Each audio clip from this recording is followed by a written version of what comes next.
And ayan, welcome back again sa ating Above Ground Basketball League. And kasama natin ngayon ang ating player of the game, Sir Arvin Evangelista with 23 points, 3 rebounds, and 4 assists. So matanong lang kita, sir, how was the game? And kamusta? Panalo kayo? And ano pong nararamdaman nyo ngayon?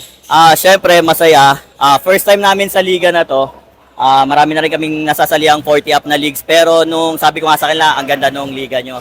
Very organized. And yun, masaya dahil nanalo rin yung team namin. And ayan, sir, sa stats mo for tonight, 23 points, 3 rebounds, 4 assists. Medyo complete game for you. And ano yung mga ginawa mong preparation before ka maglaro ngayon, sir? Preparation, yun, lagi naman kasi kami magkakalaro. So, kilala na namin yung laro ng isa't isa. And yung game ngayon, in-enjoy lang namin. Medyo free-flowing. So, yun, luckily pumapasok yung mga tira namin. Anak ko din. So, yun lang naman. And last question, sir, baka meron ka pong gustong i-shoutout. Shoutout syempre sa buong Black Sheep, Manila, Brutopia, Unicorn Family. Syempre kay Boss J, kay Ads na nagpapagaling, and sa lahat ng teammates ko. And syempre sa wife ko and 2 kids, Anikin and Astrid. Yun. And then, and this is our player of the game, Sir Arvin Evangelista.